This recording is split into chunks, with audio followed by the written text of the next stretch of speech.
Hello, welcome to Family. We've got your back. This week, as you know, we take experiences from our lives and say, this is how it could have been handled better. Typically.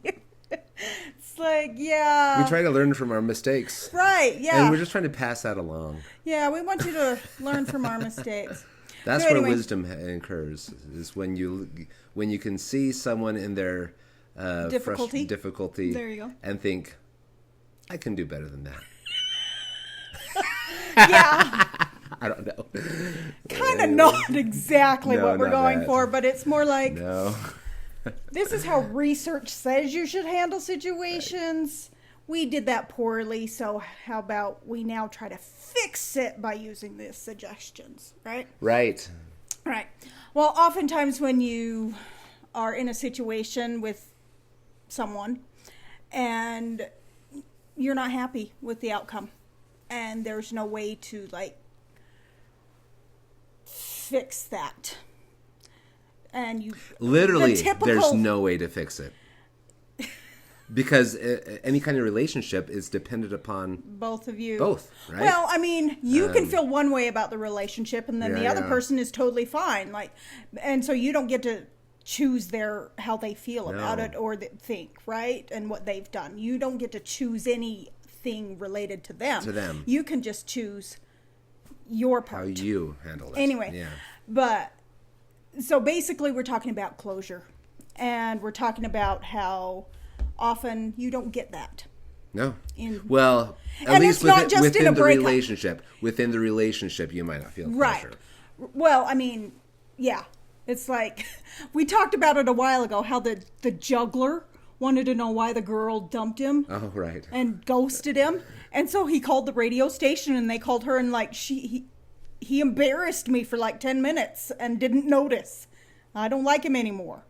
And and he thought it was about juggling. Remember that? Yeah, I remember And that. I'm like, no, it's not about that. It's not that you juggle. It's that you embarrassed her. Anyway, so we're trying to avoid calling radio stations and embarrassing each other like that, right? So that you can get closure. Because that's quite a selfish thing, that's right? pretty awful, actually. And so It's how sad do that you there's a demand for that. Yeah. So how do you resolve all the emotions and thoughts and actions that happen because of this lack of closure? And it doesn't have to be a relationship. It can be just any unsatisfactory, like a romantic relationship. It can be any unsatisfactory interaction, right? But you might need closure with parents or siblings or aunts or whatever, right? Friends, and even. not on the relationship, but on a situation, right? Right. On a, like, from, like, as you're an adult and you look back on your past as a child and you're like, oh, that and that and that, and you're just angsty about it. It's like, well, how about you let that go? And some people are angsty for decades. Or their entire lives. So, which is the same thing as decades. There we go. Okay. So we've come up with some key steps or key things that you can do to help you Cope. deal with cope. And to just move on from the situation and not have it live rent-free in your mind. Right. That teen lingo we talked about a while ago. Rent-free meaning it just ruminates and just won't leave you be, right? Excuse me. It's there. cluttering up your Peace. Perfect. Yeah. Cluttering up your peace. So the first one is focus on gratitude. It's amazing how much gratitude fixes. It really does. And it doesn't have to be specifically about that relationship. No. Or it could be what I learned. Right. What did you learn? And I am grateful for that. Yep. Even though the relationship wasn't exactly how I wanted it, or the situation didn't happen the way I felt it should, I am grateful XYZ. Yeah, and you can be and thankful focus on that for the with negative frustrations, thoughts. Right? Because it gives you empathy. It gives you a more capability at showing love to others. It's like, I don't want to be like it's not that you don't want to be like that person, but or whatever, I don't want to. But I don't want have to someone else feel the way that I felt. Right. And so you make efforts to not do those same things so that others don't experience the same hurt. Right. But yeah, so when those negative thoughts intrude, focus on gratitude about the situation. And the more you focus on gratitude, the less you'll dwell on the negatives. Yeah. My fingers are apparently... Yep. Oh, yours are too. Well, I think the touch screen is... Oops, I almost... There we go. Okay. And you do realize that even if you're both humble and you come to the table together in forgiveness and leave on a positive note, you realize that doesn't really happen typically. No. Ever. I mean, it can happen. When we disagree.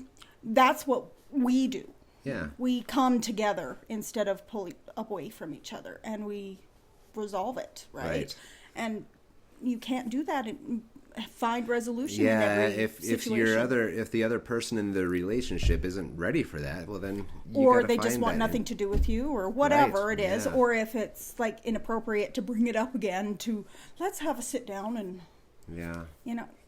right? So I see this happen all the time in the middle school where kids they can't. It's like, that person did me wrong. Well, they're 8th graders. They're going to do you wrong. Yeah. And I don't they write them off. It's like, I'm never going to talk to that person again. Whether or not that's true, that's going to leave every single time you see that person in school, you're going to feel some angst unless you're able to gain that internal closure. So, yeah, let it go. Move on. Yeah. So when I was in 8th grade, I think it was, the term was go with. You're going with. You're going with someone, like as in you're dating. You're 13. You're whatever. And so this boy came up to me and said, "Will you go with my friend?" And I'm like, "No." And then he's like, "Why?" "Because he's a jerk and I hate him." Is that what you said? Yeah. Oh, wow. And the reason... That's what I can deal with every single day. The reason I said that is because I thought they were making fun of me. Because no one on earth could like me that way. So they must be making fun of me. Oh, sweetie. Anyway, so we had a class together the next year. And I tried to apologize. And I said, do you remember what I said last year? And he's like, no. So I'm like, okay, whatever. He doesn't. He might have been lying. He was lying. Because then when we were seniors, we were in class together again. And I didn't care if he remembered or not. I needed to apologize. And so I did. And I said, I thought you were making fun of me. I'm so sorry. Yeah. Anyway, so hopefully... 4 years. 5. Because it happened before high school. So yeah, it was really dumb that I let it go on so long. I should have just said, even as a freshman, I wasn't brave enough.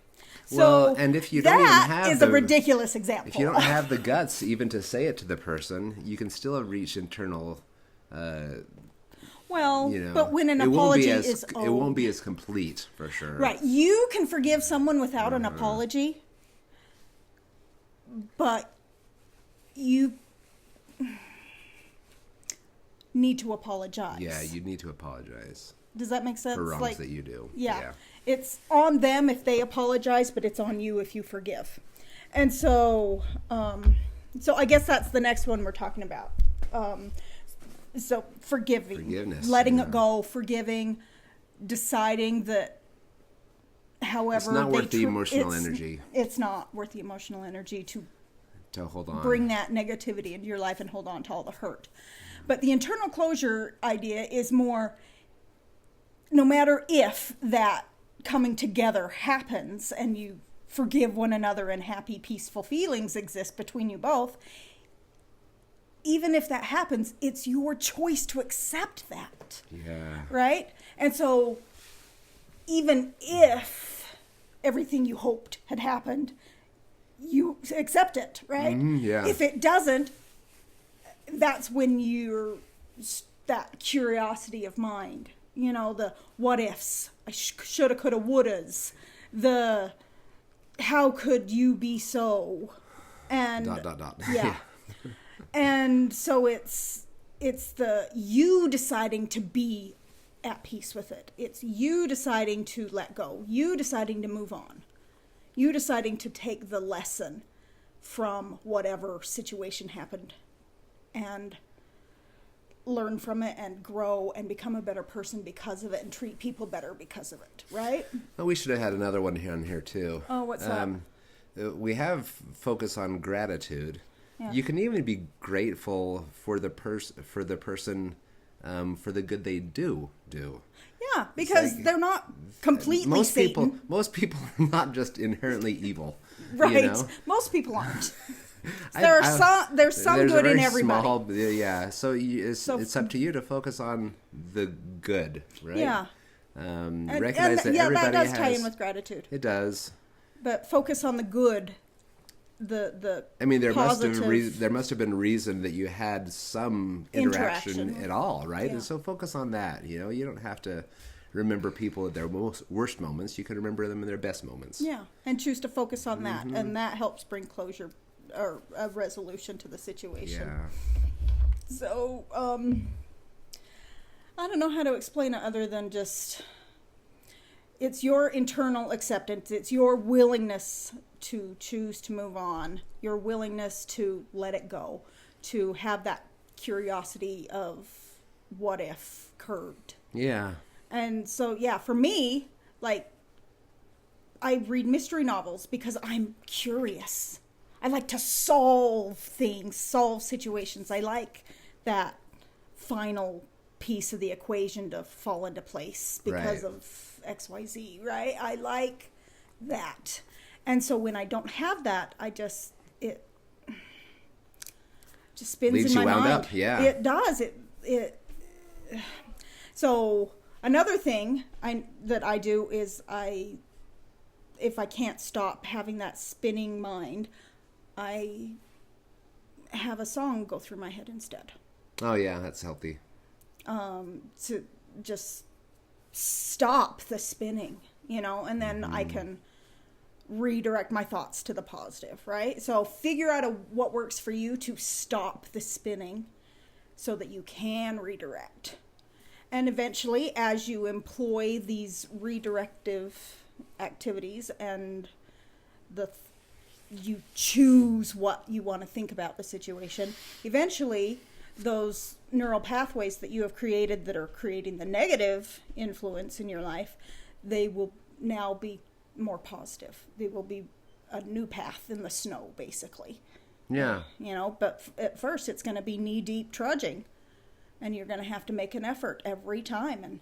And pretty soon it'll be second nature to think positively. But until that happens, you've got to trudge. Yeah. And make that new path. There's some things about the human psyche that where it's I was going along with something. I don't know where you were going. I completely just lost it. But the idea, desensitization. You can be desensitized to things, including negative things. And so sometimes you want that desensitizing to happen.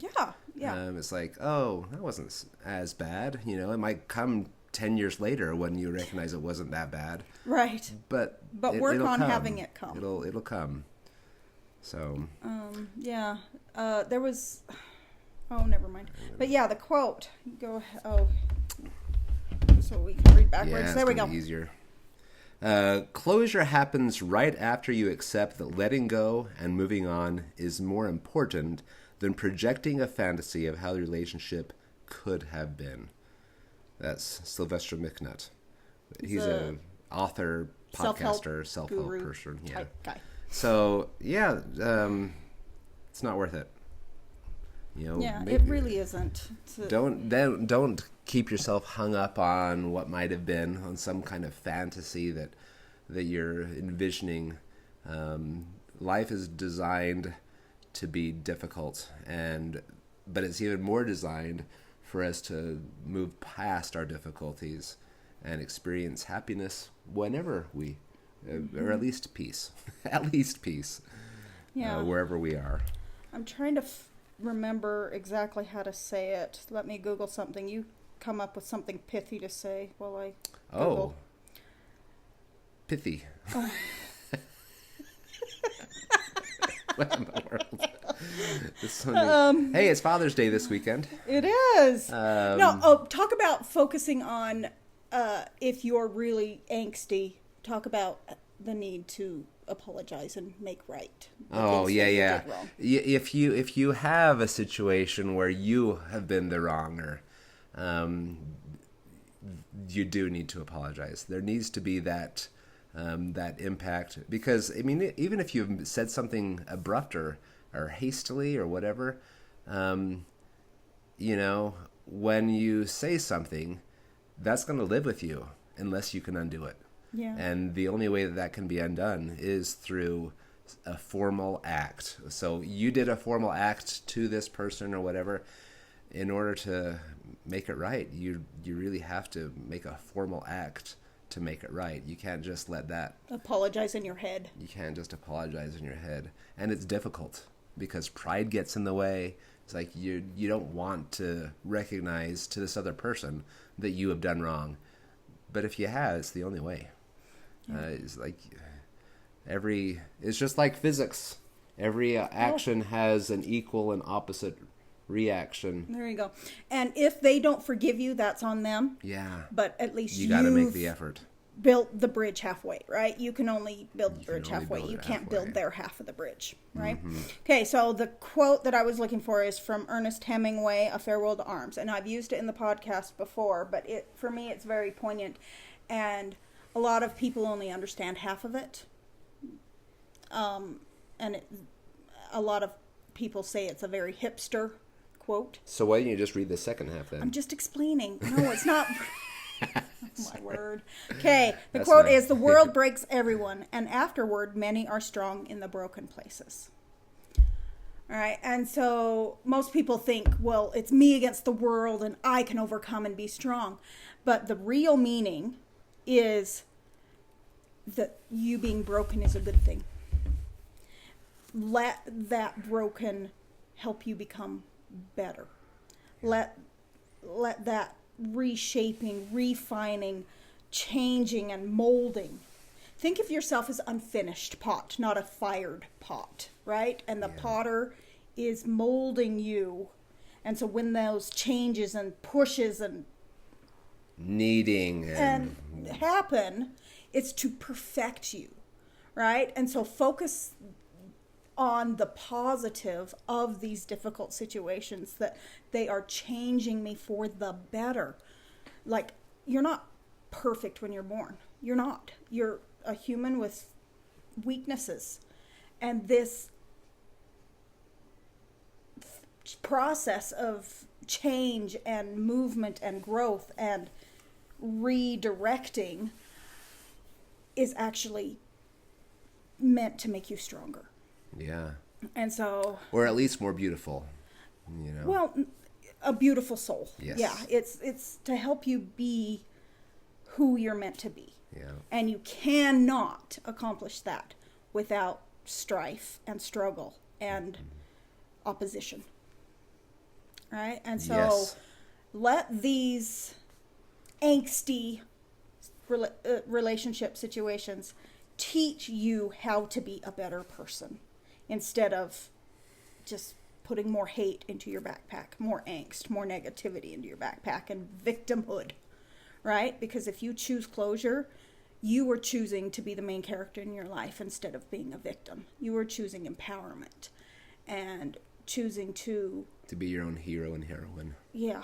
And so become the kind of person that does not rely on others for their emotional well-being and for growth. But we do need people, but it's not in a parasitic kind of way. Yes. Definitely not that. Right? You want to be a giver. Like you want to be a light to people. Yes, you want to have their lives better because you're in it, right? Yeah. And so anyway, so that's our thoughts this week. And so our assignment, our activity is choose an unresolved issue or situation where you have unresolved issues, and employ these tips that we've given you in some way, whichever ones will help you, and find some resolution in your life, some closure for the buzzword. Find some closure in your life, even if it has nothing to do with the other person. Reach out and apologize or forgive or whatever it is that you need to do. It will bring more happiness and peace into your life. Okay. Yeah. Have a good week. All right. Bye-bye.